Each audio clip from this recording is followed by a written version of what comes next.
விதவிதமான ஆடை ஆபரணங்களுடன் உங்கள் பண்டிகை நாட்களை ஒளிமயமாக கொண்டாட டிநகரில் உள்ள வேலவன் ஸ்டோர்ஸுக்கு வாங்க. நீட் வினாத்தாள் கசிந்ததை தொடர்ந்து டெல்லி ஜந்தர் மந்தரில் கரப்பான்பூச்சி ஜனதா கட்சியினர் போராட்டம் நடத்தினர். மத்திய கல்வி அமைச்சர் தர்மேந்திர பிரதான் பதவி விலக வேண்டும் என கோரிக்கை வைத்தனர்.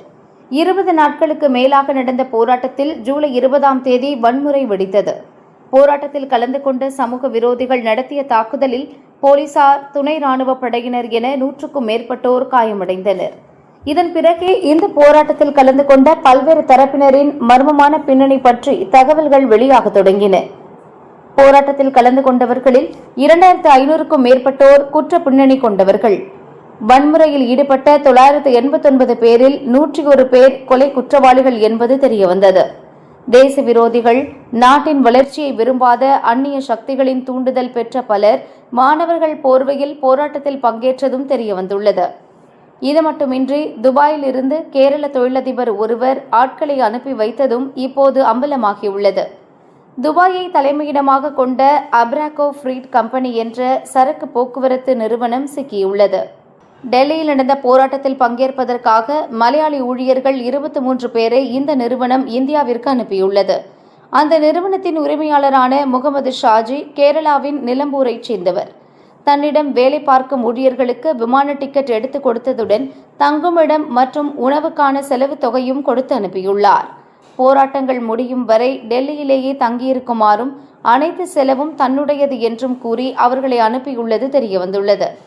பல நாள் போராட்டத்திற்கு தயாராக அவர்கள் வந்தாலும் அவர்கள் டெல்லி வந்தடைந்த அன்றே பிற்பகலில் போராட்டம் முடிவுக்கு வந்துவிட்டது. இதனால் டெல்லி வந்து சேர்ந்த துபாய் நிறுவன ஊழியர்கள் மகிழ்ச்சியுடன் செல்ஃபி எடுத்து கொண்டாடிய போட்டோ சமூக வலைதளத்தில் வெளியாகியுள்ளது. நீட் வினாத்தாள் கசிவுக்கு எதிரான போராட்டத்தில் பங்கேற்க துபாய் நிறுவனம் தன் ஊழியர்களை அனுப்பி வைக்க வேண்டிய காரணம் என்ன என்கிற கேள்வி எழுந்துள்ளது. துபாயில் உள்ள சரக்கு போக்குவரத்து நிறுவனத்திற்கும் கரப்பான்பூச்சி கட்சியினருக்கும் என்ன தொடர்பு? அந்த நிறுவனம் கரப்பான்பூச்சி கட்சிக்கு நிதியுதவி அளித்து வருகிறதா? மருத்துவம் படிக்காத புலம்பெயர் தொழிலாளர்களுக்கும் நீட் தேர்வு தொடர்பான போராட்டத்துக்கும் என்ன தொடர்பு? இது முற்றிலும் தன்னிச்சையான ஒரு மாணவர் இயக்கமாக இருந்தால் வெளிநாட்டு நிறுவனம் ஆட்களை அனுப்பி வைக்க வேண்டிய அவசியம் என்ன? நிறுவன உரிமையாளர் முகமது ஷாஜி மொத்த செலவையும் ஏற்றுக்கொண்டு ஊழியர்களை விமானத்தில் அனுப்பி வைத்த பின்னணி என்ன? இப்படி பல்வேறு கேள்விகள் முன்வைக்கப்படுகிறது.